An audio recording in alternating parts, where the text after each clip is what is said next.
There is a stretch of country east of Jerusalem where the ground is covered in stones the color of bread.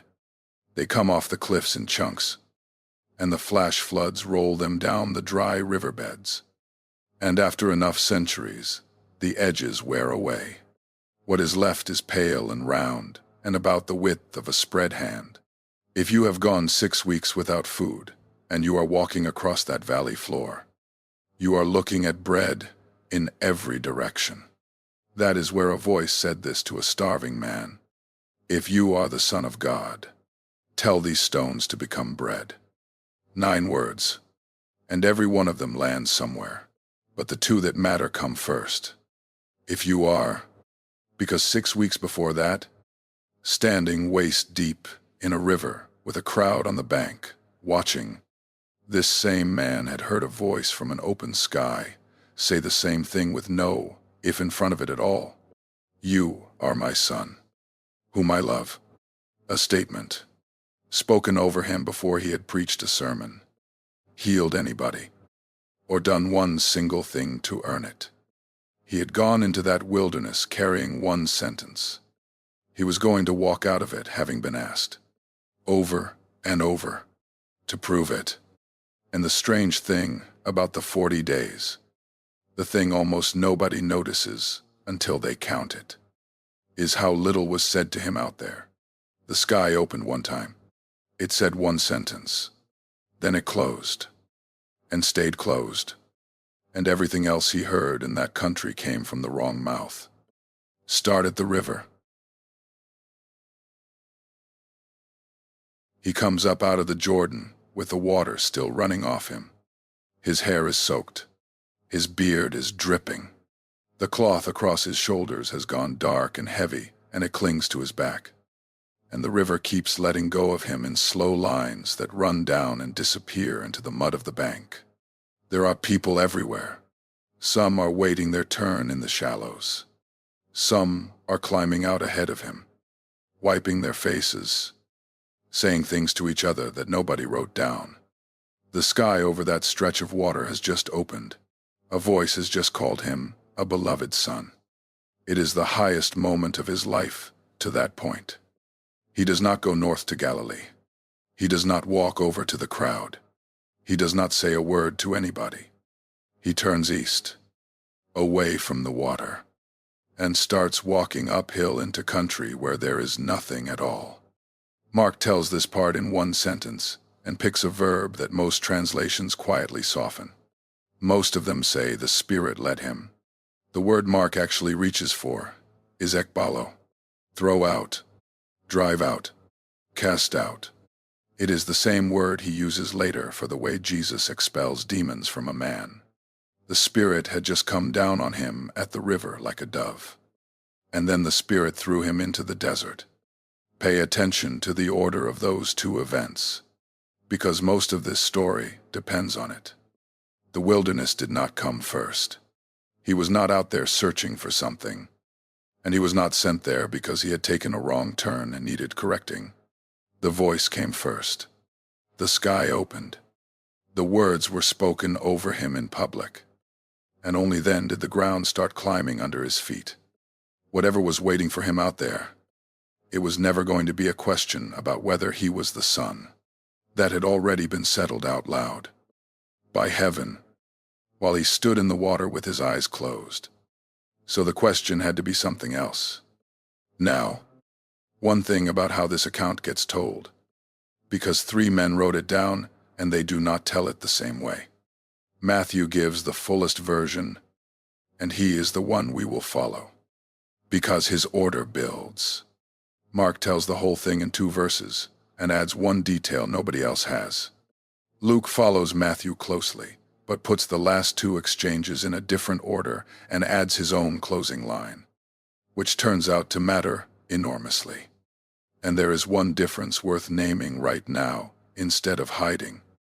Matthew places the 3 recorded conversations at the end of the fast. Mark and Luke both describe him as being tempted across the entire 40 days. Luke says he was tempted 40 days by the devil, and then reports the 3 exchanges. So the pressure was not a single afternoon. Something was working on him the whole time he was out there. And what Matthew preserves is where it finally came out in words. That distinction matters, and it will matter more in a few chapters. One more thing, and then we go into the country with him. There is a comfortable version of this story that people reach for, and it goes past what the text says. It is easy to turn this into a promise, to say that every hard season lands on a person because God arranged it and folded a plan up inside it. This passage does not carry that weight, and stretching it there will not make it true. What we can say is what all three writers say in their own words. This particular man went into that particular country on purpose, and the spirit that had just marked him is the one who put him there. He went in with nothing, no supplies mentioned anywhere, no companion, no destination given. Luke says he went in full of the Holy Spirit, which is a strange thing to say about a man walking into a place that can kill him. And Luke says it anyway. Behind him, the crowd at the river went home and told the story. Somebody got baptized today, and the sky did something. In front of him, the trail went up through broken rock and kept going. Nobody in Galilee had heard of him. Nobody in Jerusalem had a file on him. Not one person in that entire country was waiting for him to do anything. He had a name, a trade, a village, a mother, and now a sentence spoken over him from heaven. And he was carrying all of it up into the emptiest land in Judea, alone, where no human being would see what he did next. There would be no witnesses out there, no crowd to perform for. Whatever came out of him in that country was going to come out for its own reasons. The first question in the wilderness was never going to be whether he had power. It was going to be what kind of son he would choose to be. Most of us are picturing the wrong place. Say the word desert to an American, and the image arrives already assembled. Sand, rolling dunes with wind lines carved across them, a camel string in silhouette against a sunset. That picture belongs to the great dune fields of North Africa, and it has almost nothing to do with where this man was walking. The Judean wilderness is made of rock. It sits directly east of the Jerusalem highlands, a strip maybe 15 or 20 miles across at its widest. And the reason it is dead comes down to which way the weather moves. Rain in that part of the world blows in off the Mediterranean from the west. It hits the high ground around Jerusalem and dumps there, which is why the western slopes carry olive groves and vineyards and terraced fields that have fed people for thousands of years. By the time that air clears the ridgeline and comes down the eastern side, it has nothing left. Parts of that country get under 4 inches of rain in a year, so the land just stops. You can walk it in an afternoon. Green hillsides, stone walls, a village with smoke over it, and then the crest, and then the color drains out of the world and does not come back. And it falls. That is the part nobody pictures.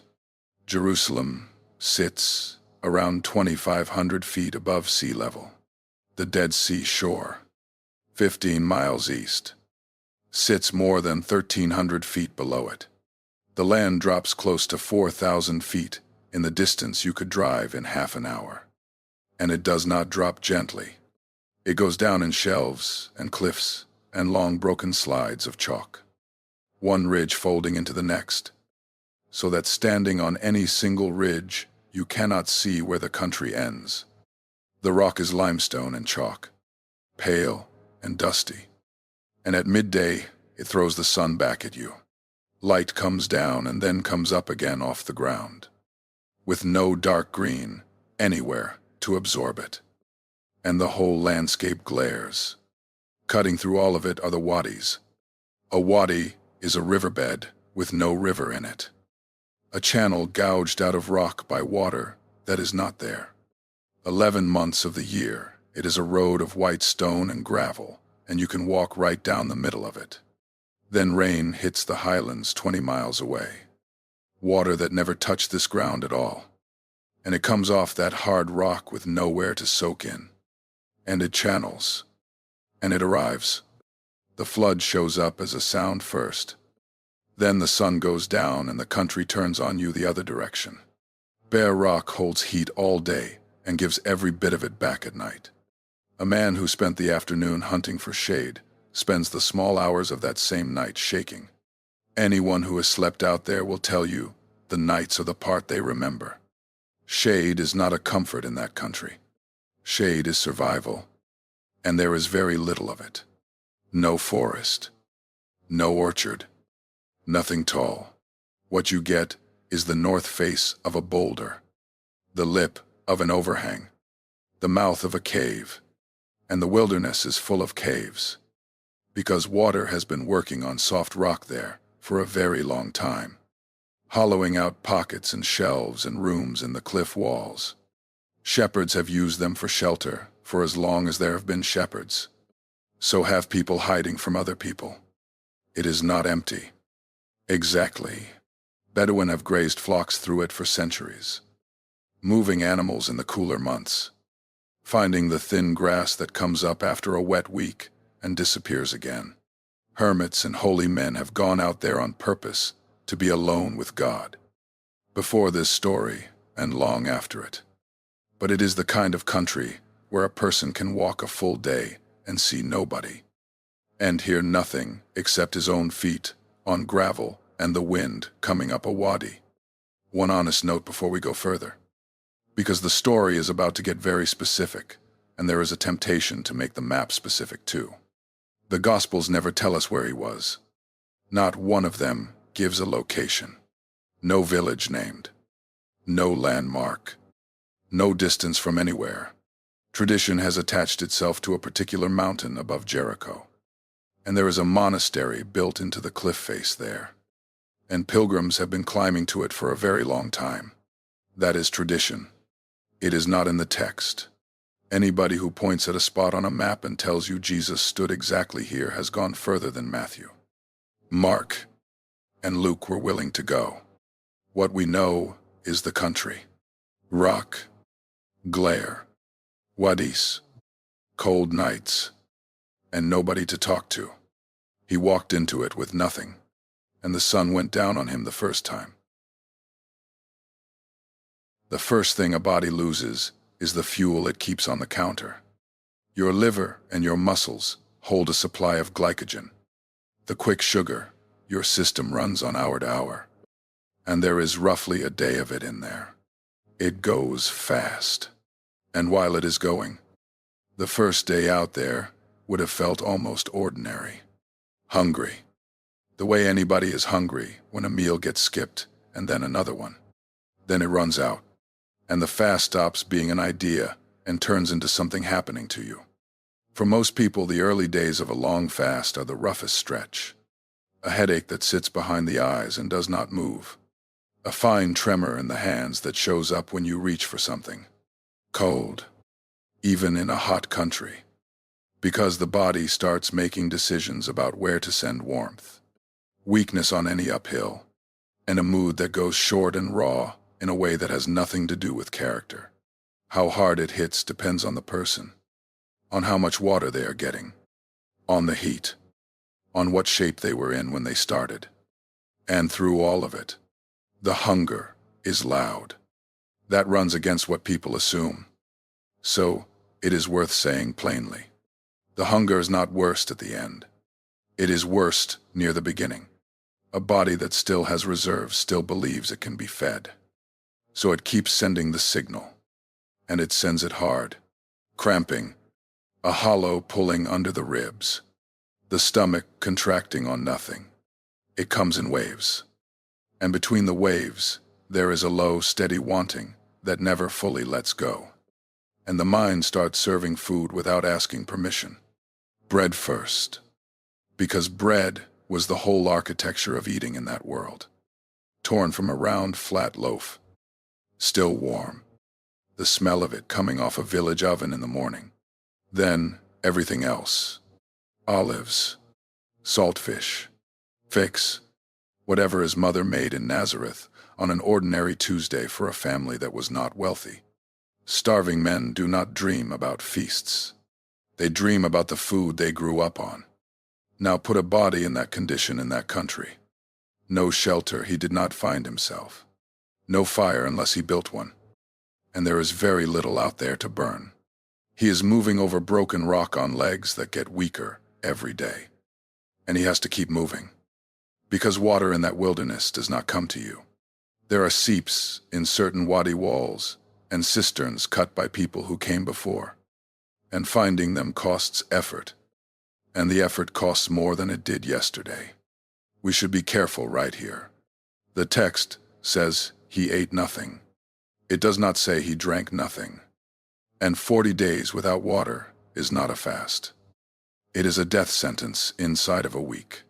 So we are talking about a man taking in water and nothing else, which is exactly the kind of fast people in that world knew how to do and did. And nothing in this chapter is a description of a safe practice. Prolonged fasting is medically dangerous, and people have died attempting far less than 40 days. There is one more thing that country takes in the first week, and it is stranger than hunger. It takes the shape of the day. Meals are how human beings cut time into pieces. Morning bread. The pause at midday. The meal at evening, when the work is done and the lamp gets lit. Take all three away, and the day stops having joints. Nothing to walk toward. Nothing to mark that anything is past. Just light coming up the eastern rim. And light crossing. And light going. And cold. And then it starts again. There is no mechanism out there for keeping count. And then something happens that anybody who has fasted a long time will recognize. And that almost nobody expects the first time. Somewhere in that first week, the hunger begins to let go. It fades because the body stops waiting to be fed and switches to another way of staying alive. With the sugar gone and none coming, the liver breaks down fat and converts it into ketones, which the brain can burn instead. The switch takes a few days, and it changes the experience completely. The cramping eases. The headache lifts. The food thoughts thin out and drift off. And a man who spent 5 days unable to think about anything except bread finds he can think about other things again. People who fast long stretches describe something close to clarity in it. Light, sharp, clean. The noise of the body drops away, and the head goes strangely clear. It does not happen the same way for everybody, and it does not happen on a schedule. But it happens often enough that anybody who has been there knows the feeling. So somewhere in that first week, out on the rock, the loudest thing in the wilderness went quiet, and whatever came in to fill that space was worse. Take the hunger away and look at what is left of that place. No work to do. Nobody to speak to. No book. No fire to tend. No animal to care for. No task with a beginning and an end. Rock and light moving across rock. And the sound of your own breathing. And time. An enormous, unmarked amount of it. With nothing to put into it. The wind comes up a wadi and dies. A bird crosses. Later, another bird. The shadow on the cliff face across from you moves a handspan while you watch it. And that is the whole event of the afternoon. Mark gives us one detail here that neither of the others bothered with. And it is 4 words long. He was with the wild animals. That is easy to read as scenery. It was not scenery to anybody hearing it in the 1st century. The Judean wilderness had leopards in it then. It had hyenas, which hunt at night and work in groups. It had jackals, whose calls carry for miles and start up all at once when something moves. Wolves, wild boar down in the thicker growth near the Jordan. Snakes and scorpions in the rock, which are the ones that actually get you. Because they are where your hands go when you climb and where your body goes when you lie down. And a man alone out there is not the top of that arrangement.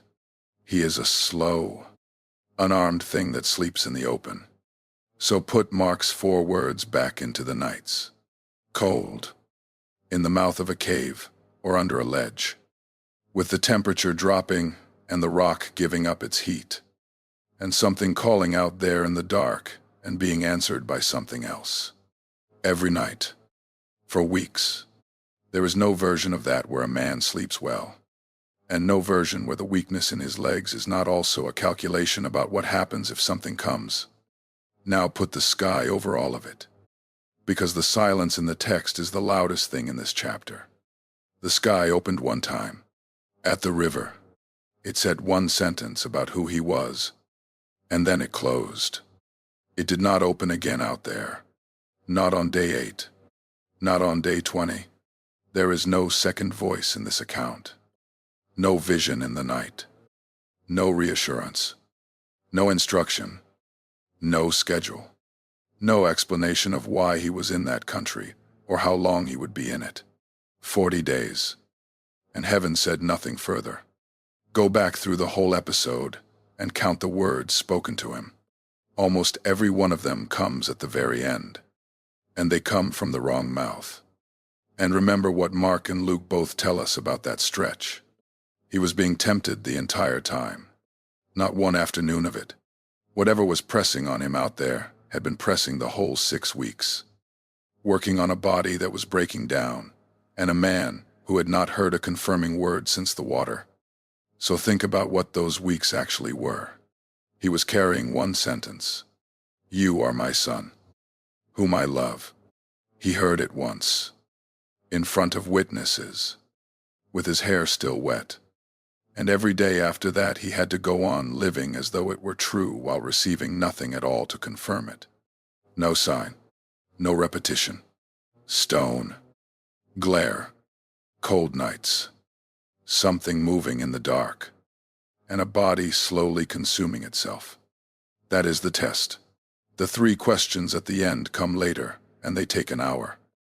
The 40 days were about whether a word from God stays true in the long stretch after God stops talking. Plenty of people watching this know that stretch, even if the terrain looks different. There is a gap between the moment you knew something with total certainty, the calling, the decision, the person, the direction, and the moment anything at all confirms it. Nothing has gone wrong in that gap. No crisis to point at. No failure. Nothing to confess. There is just a long quiet in which the thing you were sure of has to hold itself up without help. That is a harder place to stand than trouble is. Because trouble at least gives you something to push against. Out on the rock, the days kept going. He was thinner every week. His clothes were hanging off him. He was sleeping in the mouth of a cave or under an overhang, waking in the cold with the stars going white. And no schedule anywhere, and nobody on earth aware of where he was. The one thing he had was the sentence, and everything coming was designed to find out whether he would settle for having it, or whether he could be talked into proving it. He was not the first one to be hungry in dry country and hear nothing from the sky. About 1,200 years before any of this, a whole nation walked out into the arid lands between Egypt and the Jordan and stayed out there for 40 years. Not the same stretch of ground. Their route ran south and west of where he was, through Sinai and the deserts below the Dead Sea. And the Judean wilderness he was sitting in was a different piece of that same larger dry world. Same problem of water, though. Same heat coming up off the rock. Same nights. Same long stretches with nothing on the horizon. And they came into it directly out of the highest moment in their history. The sea had opened for them. They had walked out of generations of bondage in Egypt, on dry ground with the water standing on either side. And they had stood at the foot of a burning mountain and heard a voice. And it told them who they were. My people, my son. God calls the nation in one place. My firstborn. Then the same thing happened to them that happened to him. The confirmation stopped, and the desert started. and they had to keep living on what they had been told. They did not do well. The record of those 40 years is not a heroic one, and the Hebrew Bible makes no attempt to clean it up, which is one of the reasons it is worth trusting. It tells you where they broke, and they broke, over and over, in 3 specific places. And the book of Exodus lays them out in an order worth remembering. The first was food. About 6 weeks out of Egypt, the supplies gave out, and the whole camp turned on Moses. And what they said is the exact logic of a hungry person. Better to have died in Egypt sitting by a pot of meat than to come out here and starve. Slavery had been horrifying, and slavery had also been fed. And standing in front of an empty stomach, the second fact was the only one they could hold in their heads. So God fed them. Something came down with the dew in the mornings, fine and pale on the ground, and they called it manna, which is close to a Hebrew phrase meaning, "What is it?" And the instructions attached to it were strange and very specific. Take what you need for today. Do not store it. There will be more tomorrow. Some of them stored it anyway. It bred worms overnight, and it stank, and they had to throw it out. That is the whole test in one detail. They were being fed every single morning, and the one thing they could not do was live one day at a time on it. They wanted a supply they could see, a reserve, something in a jar in the corner of the tent so that tomorrow did not depend on anybody but them. A supply you can see feels better than a promise you cannot. The second place they broke was over proof. At a place called Rephidim, there was no water, and the people came at Moses hard enough that he thought they might stone him. And the sentence they threw at him is the one that mattered. Is the Lord among us or not? Consider what had already happened to these people. The sea, the mountain, the pillar of cloud they could see from anywhere in the camp, bread on the ground that morning, and still, standing in front of a dry rock. That question came out of them, and it was not really a question. It was a demand. Do something right now, or we will conclude you are not here. Moses named the place twice over, and the name stuck. Massah, which means testing. Meribah, which means quarreling. That is what that spot got called for the rest of the Bible. The place where the people put God on trial and required a performance. The third place they broke was worship. Moses was up the mountain, and he was gone a long time. Longer than anybody expected. And the waiting cracked them. They went to Aaron and asked for gods they could see. He took their gold, melted it, and made a calf. And the next morning there was a festival at the bottom of that mountain. And they were dancing in front of a piece of metal they had made out of their own jewelry the day before. They had not stopped believing in the God who brought them out. Read what Aaron says. He calls it a feast to the Lord. That is the part people miss. They were not switching teams. They were trying to get the God of the Exodus into a form they could look at and manage and set in front of them where they wanted him. On their own schedule. Food, proof, worship. 3 places a nation came apart. In that order. Over 40 years. Now there is something here that is easy to walk past. And it is going to matter enormously in about an hour of story time. When Moses reached the end of those 40 years, he stood in front of the second generation, the ones who had been children out there, and gave a long speech looking back over all of it. That speech is the book of Deuteronomy, and in chapters 6 and 8 of that book, he walks straight through the wilderness years and tells them what the whole thing was for. He talks about the manna and what the hunger was meant to teach. He tells them not to test God the way it was done at Massah. He tells them who alone gets their worship. Every word Jesus says to the voice at the end of his 40 days comes out of those 2 chapters. And there is a detail in how he uses them that almost nobody notices. His 3 answers do not run forward through Deuteronomy. They run backward. The first one comes from chapter 8. The second and third come from chapter 6. And the second comes from later in that chapter than the third does. He is not reading down a page. He is reaching into a book he has known since he was a boy in a Galilean synagogue and pulling out whichever piece of it answers what is in front of him. Be clear about what that means and what it does not. This is not a story about one people failing and another people replacing them. Jesus was a Jewish man, in Jewish country, quoting the Jewish scriptures, taking his stand inside his own people's history rather than outside it. Where they broke, he was about to be pressed on the same 3 points. In the same order they came the first time.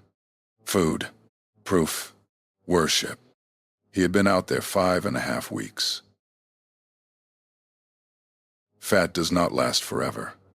For weeks his body had been running on it, burning down whatever a working man from Nazareth had carried into that country. And a working man from Nazareth was not carrying much. The picture people usually have of this is wrong in one detail. The body does not save its own muscle until the fat is gone, and then suddenly start eating it. Protein breakdown begins early, in the first days, and never fully stops. What ketosis does is slow it down, so that a starving body spends weeks burning mostly fat and losing muscle at a survivable rate. When the fat gets critically low, that arrangement collapses. The body has nothing left to protect the muscle with, and it turns on its own tissue in earnest. Nobody can tell you the exact day that happened to him. It depends on how much a person started with, how hard they were working, how hot it was, how much water they were getting. There is no way to calculate it, and the Gospels give us nothing to calculate from. What we can say is what 40 days without food does to any human body. And it does not very much. The clothes hang off you. The bones show through at the shoulder and the ribs and the hip. The skin loses its color and goes slack. Standing up too fast puts gray at the edges of your vision, and you have to wait for it to clear. The hands shake with no reaching involved. The mouth stays dry no matter what you drink. Cold gets into you and stays. And every movement gets priced out in advance, because there is a limited amount of it left, and the body has begun rationing. And the hunger comes back. That is the part almost nobody knows about long fasts. And it is the reason this chapter exists. The hunger that quit in the first week returns near the end. It is not the same signal. It is not a request. It is a body reporting that it is running out of itself. And it does not go away again. Now read Matthew's line with all of that in your hands. After fasting 40 days and 40 nights, he was hungry. It looks like nothing. It reads like a writer stating the obvious. The way you would say that, after running a marathon, a man was tired. Matthew never explains it, and never draws attention to it. He just sets the fast and the hunger side by side, and moves on. And anybody in that world who had ever fasted, and plenty of them had, would have heard which hunger he meant. That is the day, not day one, when he walked in strong with the words still fresh, not day 20, in the quiet stretch when the head had gone clear. Day 40, the bottom. Something had been working on him the entire 6 weeks. Mark says it. Luke says it. Whatever pressure had been out there in that country with him had been there since the beginning. At the bottom, it started talking. There is nothing in the text about how it began. No footsteps. No light. No shape coming across the rock. Matthew says the tempter came to him. Luke says the devil said to him. That is all. A presence. And then words. Arriving at a man whose body had begun consuming itself and who had gone 6 weeks without hearing anything at all. Consider the timing as a piece of work. You do not make the offer when a man is strong and rested and thinking clearly. You wait until his legs are shaking and his judgment has narrowed down to the next hour. And then you make the offer sound like relief. And the first thing out of that mouth was not an argument. And it was not a threat. And it was not a lie. It was a condition. If you are the Son of God. 6 weeks earlier, a voice from an open sky had said those words as a statement, with no if anywhere near them, while the river ran off his shoulders. Now they came back with a hook driven through them, and behind them was an instruction, and the instruction was about to sound like the most reasonable thing anybody had ever said to him. What kind of son will he be? The question finally had a body standing behind it, starving, shaking, 40 days into a silence, with nobody on earth watching. This is where a lot of tellings start adding things. So let us go slowly and separate what the text gives us from what has been painted onto it over 2,000 years. Start with what the Gospels say. Matthew calls him the tempter, and then the devil, which is a Greek word, diabolos, meaning something like the slanderer or the accuser, one who throws charges at people. Luke uses the same word. Mark, who tells the whole episode in 2 verses and moves on, uses the Hebrew name instead, Satan. That word started life as a common noun, and it means the adversary, the one who stands against you, and it carried a courtroom flavor, the one who opposes you at trial. So the names describe a function, accuser, adversary. Past the names, we are told this presence could speak, that it knew exactly who Jesus was and what had been said at the river, that it could quote scripture accurately, that it made offers, and that it eventually went away. Here is what we are not told. We are not told what it looked like. Not one word, no face, no body, no height, no collar, no wings, no horns, no smoke, no tail, nothing about the voice. Whether it was loud or quiet, or came out of the air, or out of a figure standing on the rock. No description of an arrival, and none of a departure. Matthew says the devil left him, and that is the entire exit. We are not told whether the exchanges happened somewhere he could be seen, which is worth saying plainly because the story includes a temple and a mountain. Whether he was physically walked to Jerusalem and physically stood on the temple wall, or whether these were shown to him some other way. The Gospels do not settle. Luke says the kingdoms of the world were shown in a moment of time, which is not how anybody travels anywhere. Careful readers have gone both directions on this for centuries, and the text leaves the door open. And we are not told how long it lasted. It reads like an hour. It could have been a day. Everything else sitting in your head when you picture this scene got there, from somewhere other than the Bible. The horns, and the red skin, and the pointed tail came out of medieval European art, borrowed in part from older images of woodland gods with goat legs. The elegant, urbane, deeply persuasive Satan, who argues like a lawyer, comes largely from John Milton in the 1600s.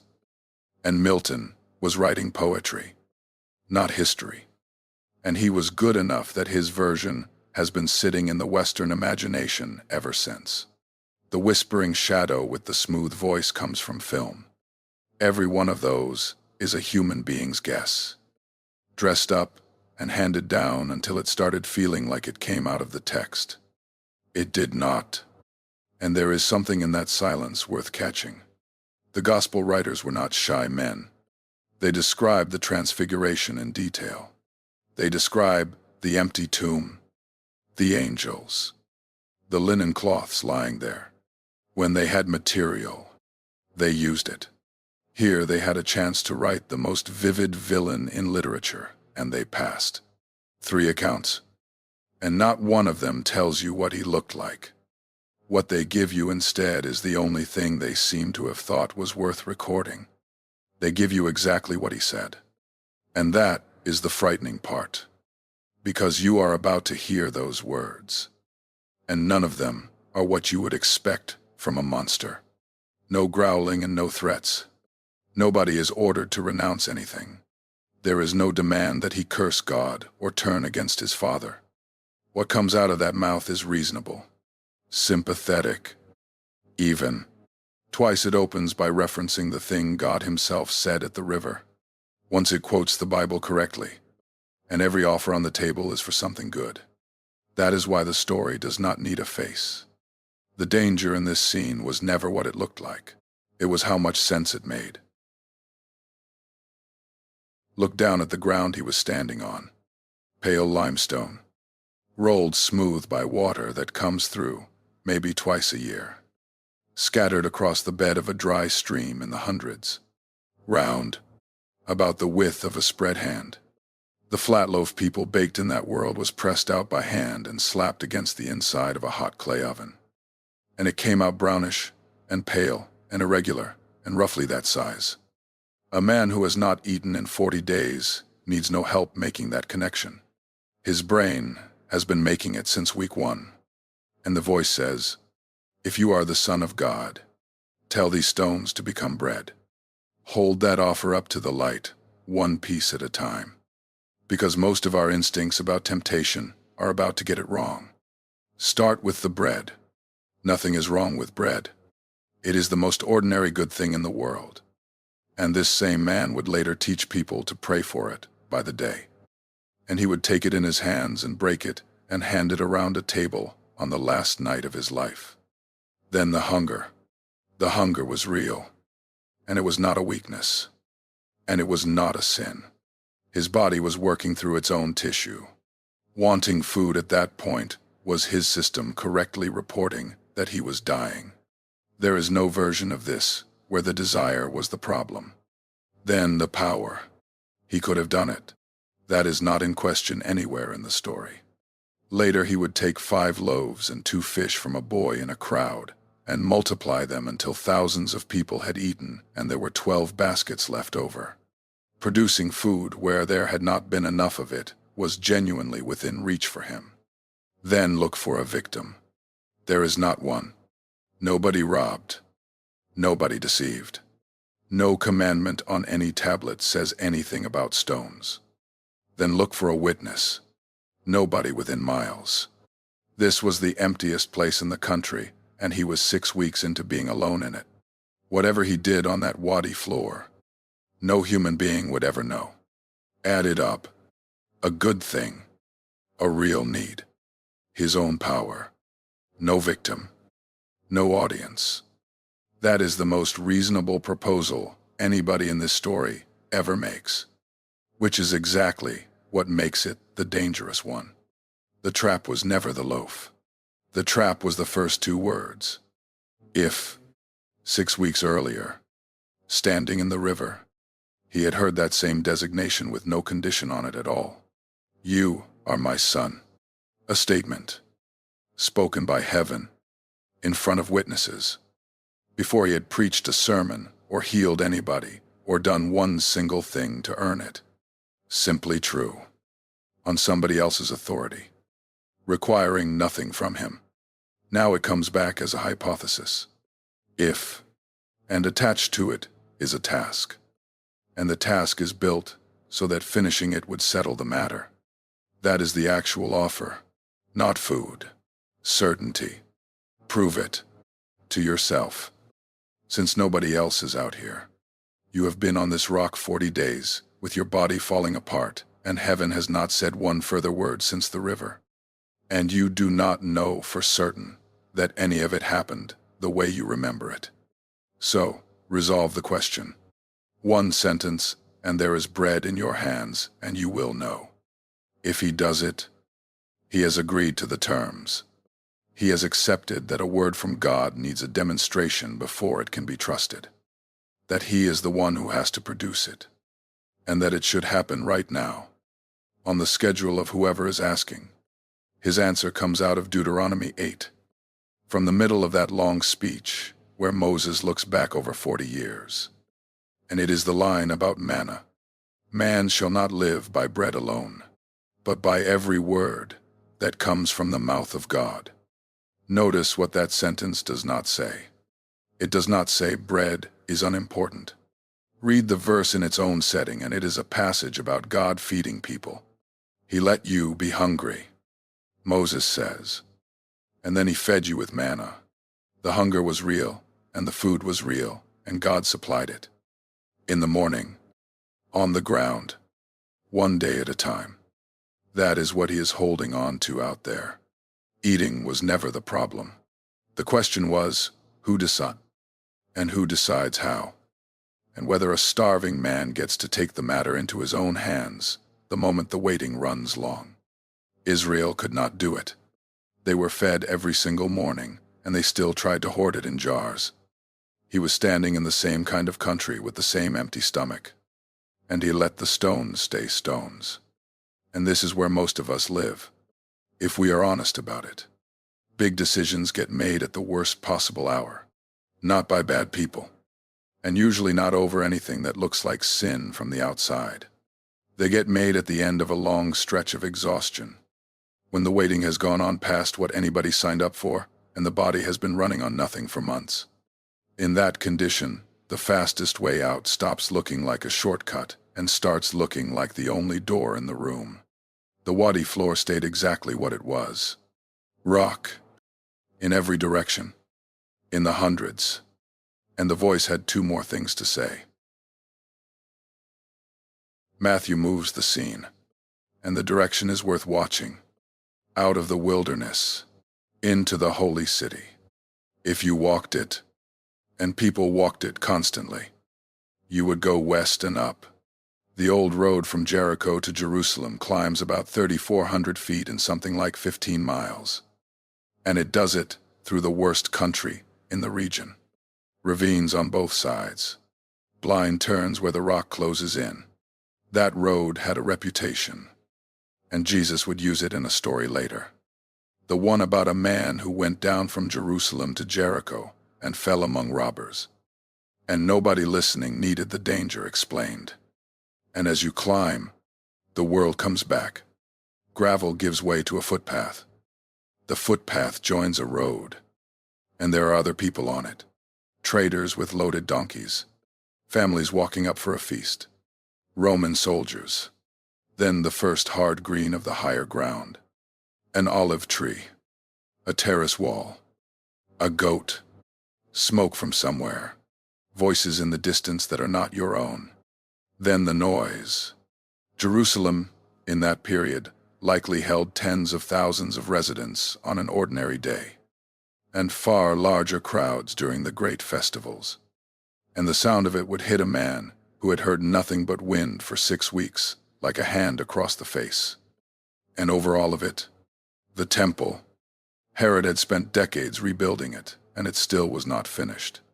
The platform he raised to carry it covers around 35 acres, and the retaining walls holding it up were built out of limestone blocks so large that people have never entirely stopped arguing about how they were moved.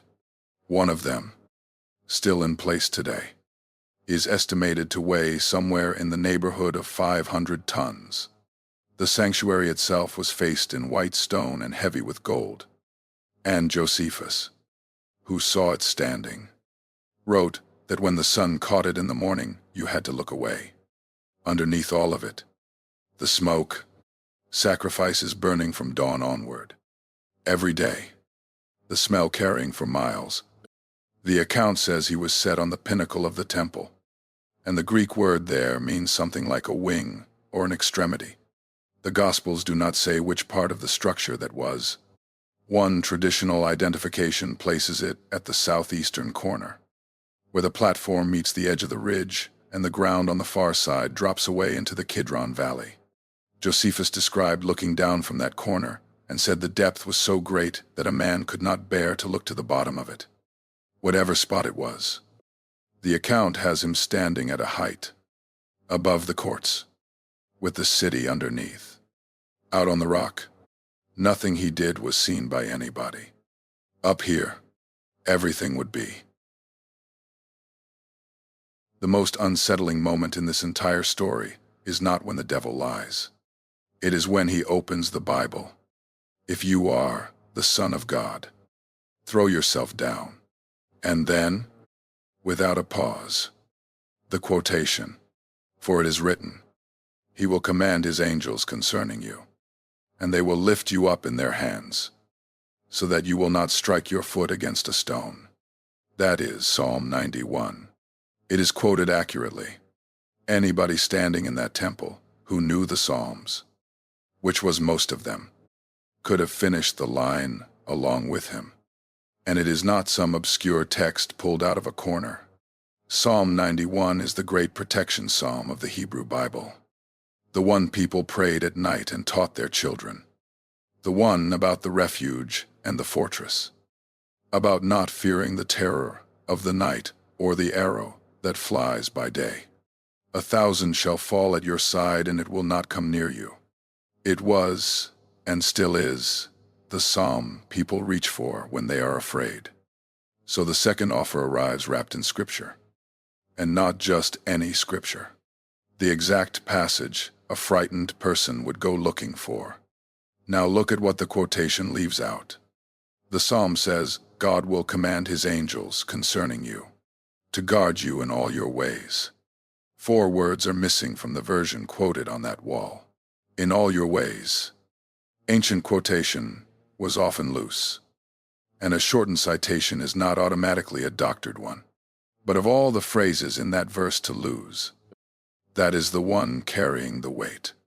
The promise attaches to a person walking the paths God set for him. It covers the roads you are actually on. It says nothing whatsoever about manufacturing a crisis and then invoicing heaven for the rescue. Whether the omission was deliberate or not, the gap between the psalm and the proposal is the whole issue. And Jesus answers as though He has noticed it. The distinction underneath this takes one line to say. Trust is walking the road you were given and believing God is on it with you. Testing God is stepping off a wall and requiring Him to show up on cue to prove it. Israel had already run that experiment, and His answer names the place. Again, it is written, You shall not put the Lord your God to the test. That comes from Deuteronomy 6. And Moses does not leave it abstract. The full line reads, You shall not put the Lord your God to the test as you tested Him at Massa, the dry rock at Rephidim, the place where a people who had watched a sea open stood in front of a cliff and said, Is the Lord among us or not? Same kind of country, same thirst, same demand for one more demonstration. He is not swapping verses in a duel. He has read the report from the last people who drove into this ditch, and he says the name of it out loud. And notice how this offer was built, because it is a better piece of work than the bread. The first one was private. Nobody in the world would have seen a loaf appear on that wadi floor. This one is staged in the most public place in the nation, above the courts, in front of pilgrims and priests and every set of eyes in Jerusalem. A man steps off the highest corner of the temple, falls, and is set down unharmed on the pavement. That would settle it. Not privately, the way bread would have. Publicly, permanently, in front of the whole country. And by nightfall there would not be a village in Judea that had not heard. He would never have to say a word about who he was again. Everybody would already know. And that is not only a first-century problem. There is a version of doing good that is not quite complete until it has been seen. The work gets done either way. And the work is real. But something goes unfinished when nobody is watching. And there is a low pull toward arranging it so that somebody is. That pull is not evil, and it does not make a person a fraud. It just quietly moves the point of the thing from the work to the witnesses. And it happens slowly enough that almost nobody catches themselves doing it. One careful word before we leave this chapter, because it would be easy to walk out of here suspicious of everybody who has ever quoted a verse. That is not the lesson, and drawing it would be a bad use of the story. There is no license here to accuse other people of doing what the devil did, and no reason to treat every Bible quotation you disagree with as a trick. The scene is not about detecting frauds in other pulpits. It is about a quieter possibility, that a true text can be lifted out of its setting and pressed into service to make a self-serving move look like faith, and that the person most likely to be doing it to you is you. He did not jump.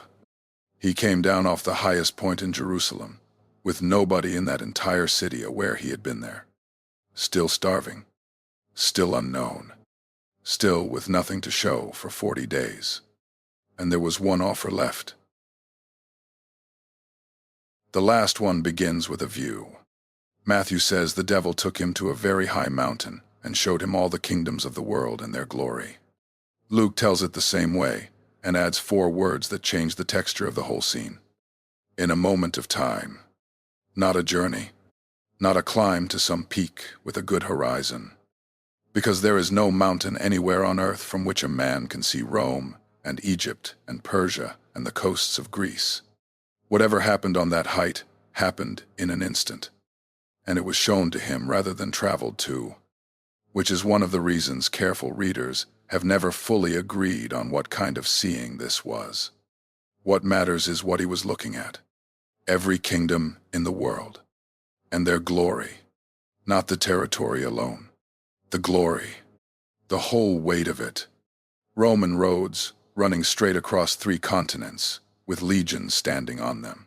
The grain fleets, the marble, Alexandria with its library and its harbor, cities he had never seen and languages he had never heard, courts, armies, treasuries, the entire machinery of human power laid out at once in front of a starving man in a torn cloak. And then the offer. All this I will give you. Stop on that sentence, because something is missing from it, and the text does not point at what. You have to catch it yourself. The first offer began, if you are the Son of God. The second began, if you are the Son of God. This one does not. The if is gone. The whole line of attack about identity. The demand for proof. The hook driven through the words from the river. All of it has been dropped. He is finished arguing about who this man is. He has moved to price. And look at what is on the table. Because it is not a bribe of the ordinary kind. Nobody is offering him money or comfort or a soft life.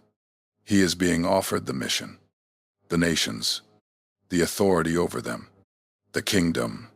That is the thing this man came to establish, the thing prophets had been describing for centuries.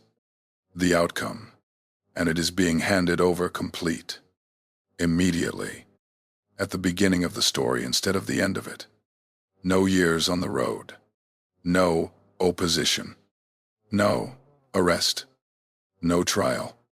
No hill outside the city walls. The result, without the road that gets there. That is what a shortcut is. Not a wrong destination. The right destination. Reached by a road that changes what you are when you arrive. Then the terms come out. 7 words in Matthew.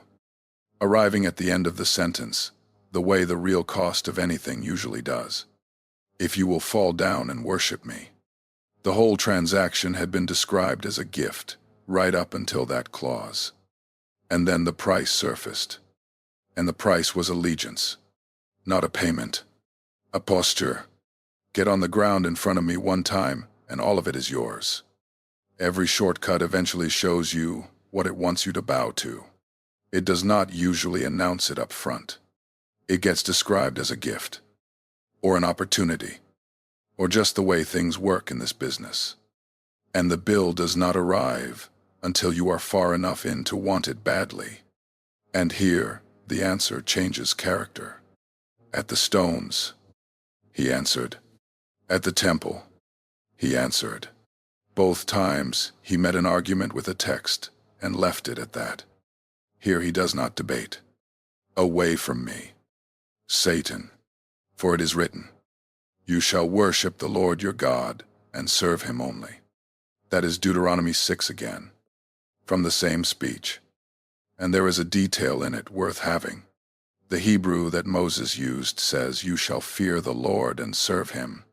Jesus says worship. Both words point at the same thing: an exclusive loyalty. And Deuteronomy makes that exclusivity the foundation of everything else in the book. There is one, and he gets all of it, and nothing else gets any. Israel had failed that one at the bottom of a mountain with a calf made out of their own earrings. And they had not even meant to change gods. They wanted the real God in a form they could see and manage on their own schedule. He was standing on a mountain, being offered the world for a single bow. And he told the thing offering it to leave, "What kind of son will he be? Not the kind who takes the crown early." One note before we move. Since Matthew is the account we have been following, Luke puts these last two in the other order. His version ends at the temple in Jerusalem. And that is not carelessness. Jerusalem is where Luke's whole gospel is headed. And he arranges his material to point there. Matthew ends on the mountain with the kingdoms. And his version builds toward power. Two writers. Two shapes. The same three exchanges.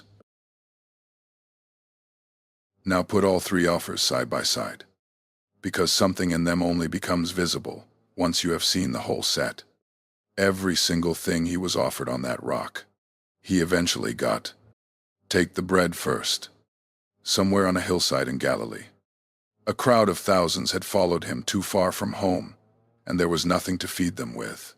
5 loaves and 2 fish, according to the accounts, brought forward from somebody in the crowd. Everyone sat down on the grass in groups, and he broke what he had, and it kept going. And when it was over, the disciples filled 12 baskets with what was left. He multiplied a small supply until thousands of people had eaten. He did it in the open, in front of all of them. It is in all 4 Gospels. The difference is not the miracle. The difference is whose stomach it was for. In the wilderness, the bread was for his own, produced on demand, to settle a question about himself. On the hillside, it was for other people, and nobody had dared him into it. Now the temple. He did come to Jerusalem, publicly, in a way the whole city saw. He came down the Mount of Olives on a borrowed donkey, with people throwing their cloaks in the road in front of him and cutting branches and shouting. And the crowd was loud enough that the authorities complained about it. All 4 Gospels record that. Herodian. He did not fall from a wall to make it happen.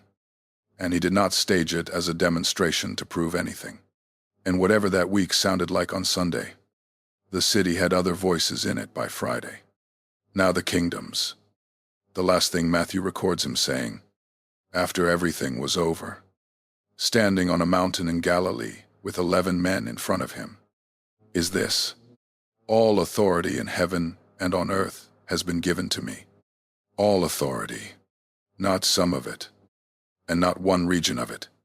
Everything the voice on that high mountain had spread out in front of him, and more, given to him. So run the whole thing again and see what was happening out there. The offers were not fake. He was not being shown counterfeit goods and talked into trading something real for something worthless. That is the version most people carry around. And it is wrong. And it makes the story smaller than it is. He was offered real things. Things that belonged in his future. Things he would in fact hold before it was finished.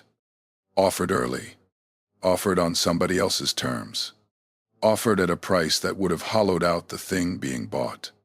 Bread taken for himself at the demand of an accuser would not have been the same as bread broken for a hillside of hungry strangers. A rescue staged off a wall to force a nation's belief would not have been the same as a city meeting him in the road. And a world handed over for one bow on a mountain would not have been the same world at all. Because the road was the point. Every one of the 3 was a crown without a cross. Which brings the story back to where it started. And to the thing the accuser never once tried to do. He never offered Jesus a different identity. Not once did that voice suggest he was somebody else, or that the river had been a mistake, or that he should drop the whole business and go home to Nazareth and pick up the tools again. That was never on the table. What was on the table, all 3 times, was a distorted way of using the identity he already had. Satisfy yourself with it. Display yourself with it. Advance yourself with it. And the strangest thing about that hour is what it looked like from the outside. Nothing happened. A starving man stood in a dry riverbed and did not do anything. He did not perform. He did not jump. He did not bow. There was no display of power anywhere in it. The victory in this story is almost entirely made of things that did not occur. Matthew ends the scene in 1 sentence. Then the devil left him, and angels came and attended him. That is the entire exit. No description of the leaving. No last word. No threat thrown over a shoulder. The presence that had been standing there simply is not standing there anymore. And the wilderness goes quiet again, the way it had been for 40 days. And then somebody takes care of him. The word Matthew uses is a common one. It gets used for waiting on a table, for looking after a sick person, for the ordinary work of tending somebody who cannot tend himself. Not a ceremonial word. Domestic. Whatever happened out there after the voice left, the picture is of a man in bad shape being looked after. Matthew does not say what they brought. The word is broad enough to include food, and most readers have taken it that way. And given the state of the body in question, it is hard to imagine what else care would have consisted of. But the text stops short of spelling it out, and it is worth being honest that the meal is an inference rather than a line in the account. Mark, who compresses this whole episode into 2 verses, mentions the same thing and puts it in a tense that carries the sense of something ongoing. The angels were ministering to him. Not a single act. A stretch of care. Mark also does not tie it to the end of the fast the way Matthew does. So, in his telling, the attending may have run alongside the whole 40 days. Whatever the shape of it, sit with the resolution, because this is what the last 6 chapters have been building toward. He had spent 40 days without eating. He had refused, hours earlier, to produce food by his own power when a voice told him to, and then care arrived anyway, from somewhere else, without being demanded. Same need, same man, same starving body. What changed was where it came from and who decided when. Deuteronomy 8, the passage he had quoted in the Wadi, says exactly this about the manna. God let them be hungry, and then he fed them. The hunger was not a trick, and it was not abandonment. What came on God's timing rather than on the schedule of the people who wanted it. And the gap between the wanting and the getting was the whole test. He held out through the gap. On the far side of it, he was looked after. And notice when the help arrives. Not on day 2. When the headaches were at their worst. Not on day 30. In the middle of the long silence. Not during the 3 exchanges, when it would have made things easier. Afterward, the care in this story does not replace the wilderness. It comes at the end of the wilderness. That is a smaller and harder thing than most people want the story to say. And it is what the text says. He was not exempted from any part of it. He went the whole 40 days. He took the full weight of what came at the bottom of them. And then somebody came and tended him. So the episode closes. The accuser is gone. The man is being cared for. And the reader gets the feeling of a door shutting. Then Luke puts down a sentence that takes the door back off its hinges. When the devil had finished all this tempting, he left him until an opportune time. Until. Luke did not have to write that. Matthew and Mark both closed the scene clean. Luke reaches for a word that reaches forward. He did not leave. He withdrew. There is a difference between an enemy who has been beaten and an enemy who has decided this is not the day. And Luke is telling you which one this was. The thing that came at him on day 40 was not finished with him. It was waiting for a better moment. and it had years to find one. Every offer made in that country is going to be made to him again, not by the same voice, though that is the part to brace for. The wilderness did not end the story. It ended round one. Start in his hometown, because that one comes first, and it comes from the people who raised him. Luke puts it early. Jesus goes back to Nazareth, the village where he grew up, and he stands up in the synagogue on the Sabbath and reads from Isaiah. And then he sits down and tells them the passage is being fulfilled while they listen. And at first the room is with him. Luke says, everybody spoke well of him and marveled at the words coming out of his mouth. Then it turns, and it turns on a demand. He names it himself before anybody else says it out loud. Luke has him tell them what they are thinking. Do here, in your hometown, what we have heard you did in Capernaum. There it is again. Do it here. In front of us. We have heard about the other places. And now we want the demonstration where we can see it. They had known him since he was a boy. They knew his mother, his brothers, the shop he had worked in, and what they wanted from him was proof, delivered on request, on their ground. He would not do it. And Luke says the mood in that room went from admiration to fury fast enough that they drove him out of town and took him to the brow of the hill it was built on. The first place the wilderness came back was a synagogue full of people who had watched him grow up. Now the bread. John gives the detail the other Gospels leave out. On the far side of the hillside where the crowd had eaten and the baskets were full, something moved through those people. And John says Jesus knew they intended to come and make him king by force. The first offer, walking uphill toward him on its own legs. Food had appeared where there had not been enough, in front of thousands of witnesses. And the crowd did the arithmetic immediately. A man who can do that should be running this country. Rome takes grain out of Galilee every year, and here is somebody who makes it go further. They were not being cynical. They were hungry people who had just been fed, and they wanted the man who fed them in charge of everything. Same offer. The kingdoms. Handed over. No cross required. No opposition. No trial. Just say yes to the people who are already shouting for you. And John says he withdrew again to a mountain by himself. He walked away from a crowd that wanted to crown him. Alone. Uphill. In the dark. Then the signs. Over and over in the Gospels. People come and ask him for one. The Pharisees come and ask for a sign from heaven. A crowd asks what sign he will perform so that they may see it and believe. The structure of the request never changes. Give us a demonstration, and we will accept who you are.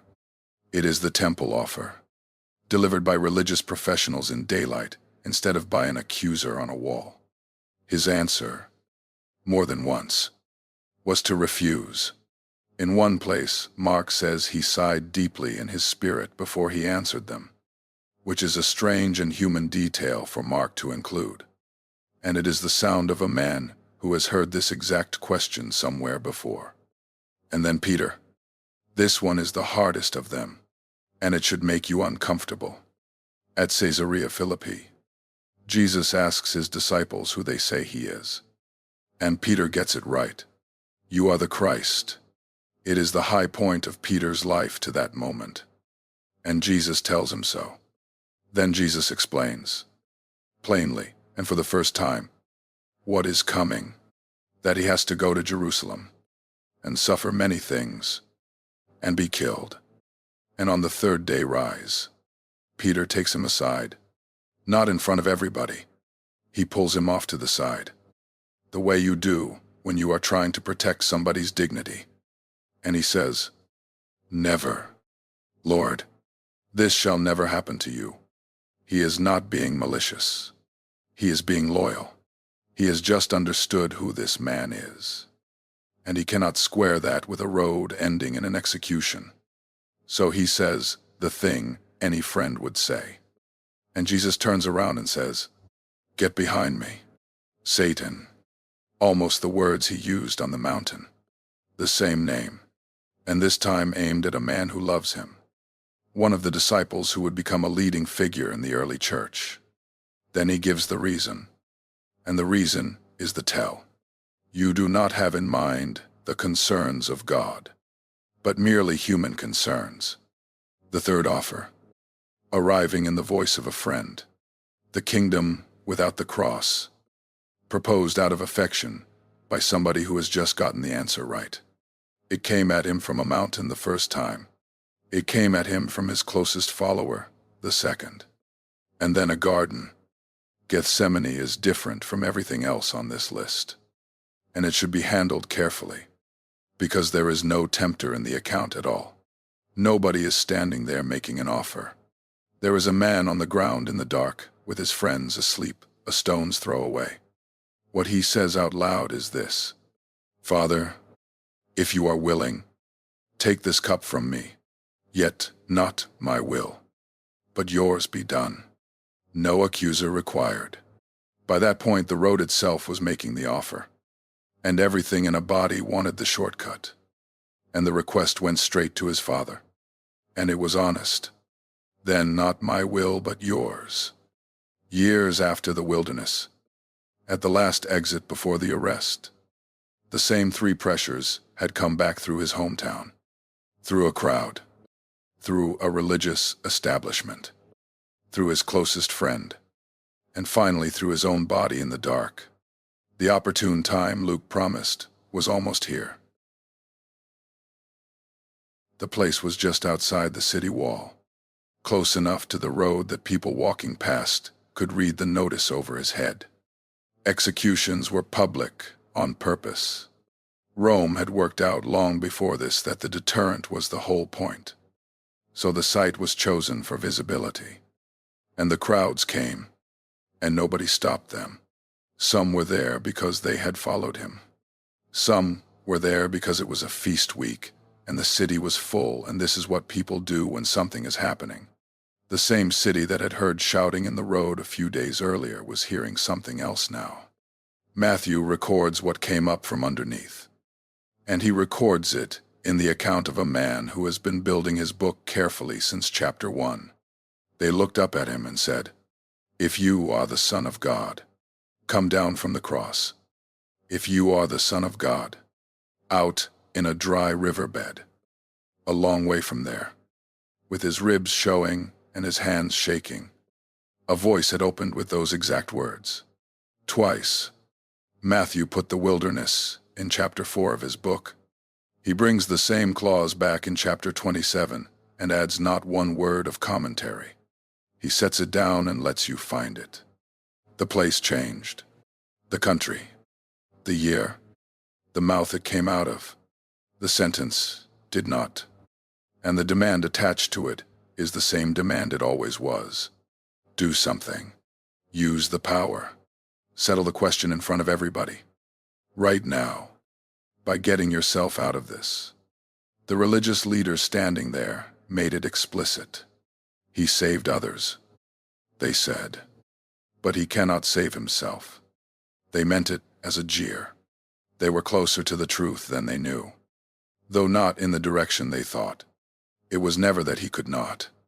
That is the thing this story has been circling since the first chapter. And it can be said plainly now. He had the power the entire time. He had it in the wadi with the stones lying there in the hundreds, and his body working through its own tissue. He had it on the temple wall. He had it on the mountain, with the kingdom spread out in front of him. He had it in the garden, when he told Peter to put the sword away and mentioned, almost in passing, that he could ask his Father and have 12 legions of angels standing there. And he had it on that hill, with a crowd underneath him telling him to use it. Nothing in this story was ever a question of capability. It was a question of what the power was for, and who got to set the terms, and whether the fastest way out of a hard hour would be allowed to redefine the mission. Every offer, from the first one to the last one, came down to the same instruction. Save yourself first.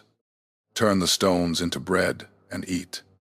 Because you are starving and nobody is watching. Step off the wall and let the angels catch you.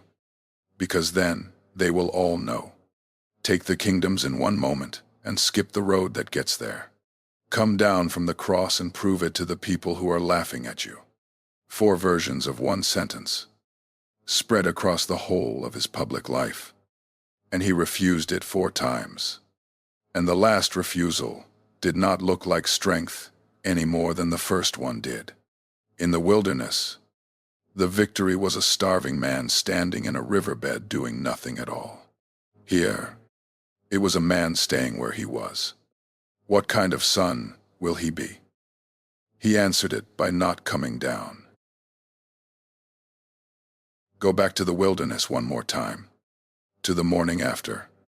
When the care was finished and the man got up and started walking, he went west and north, out of the rock country, down toward the Jordan Valley and up into Galilee. It would have taken days, and he did it on a body that had spent 40 days consuming itself. So picture the actual walking. Slow, stopping often, a man sitting down more than he wanted to. He had nothing to show for 6 weeks. No document, no witnesses, no story anybody could check. He had not performed a single miracle out there. He had not made bread. He had not been caught by angels in front of the temple crowds. He had not taken a throne. If you had met him on the road into Galilee that week and asked what he had been doing, there would have been almost nothing to point at. And Luke, who was careful with his framing, brackets the whole episode with 2 phrases worth setting side by side. Jesus, full of the Holy Spirit, returned from the Jordan and was led by the Spirit into the wilderness. And then, on the far side of it, Jesus returned to Galilee in the power of the Spirit. Same Spirit, both times. The 40 days sit in the middle. And Luke does not say the wilderness handed him anything he did not walk in with. That settles what the desert was and was not. It did not make him the sun. The sky had already said that. At the river, in front of witnesses, before he had done one thing to earn it. No promotion happened out on that rock, and no graduation. Nothing was conferred on him in the wilderness that he was missing when he went in. What the wilderness did was show what kind of son he was going to be. Whether the power would get used on his own behalf when he was starving and unobserved. Whether he would force a demonstration to settle the question publicly. Whether he would take the outcome early and cheap.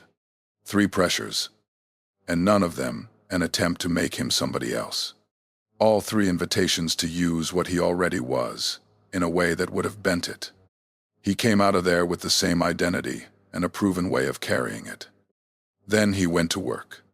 Luke says, news about him spread through the whole countryside. And he taught in their synagogues. And everybody praised him. The public life starts on the next page. Capernaum. The boats. The crowds pressing in. The sick arriving at sundown. All of it. The 40 days were the private part. And they came first. So here is the thing to carry out of this. And it is one thing rather than a list. The pressure to prove something that is already true is the fastest way to lose it. That pressure does not arrive as an obvious lie. It shows up sounding fair. It usually points at something real that you actually want and probably deserve. And it usually shows up on a day when you are tired enough that the quickest road looks like the only one. It says, if this is really who you are, then demonstrate it. Produce something. Make them see it. Take the shortcut. Because the long road is costing you more than it should. And the answer in this story is not that he got strong enough to stop feeling any of it. He was starving. He was alone. Later, he was on the ground in a garden, asking for the cup to pass. The answer is that hunger and fear and pressure were not allowed to decide who he was going to be. He had been told, at the river. He kept it in the desert. And when it was over, he came down off that rock with his clothes hanging on him and his face burned dark and 40 days behind him.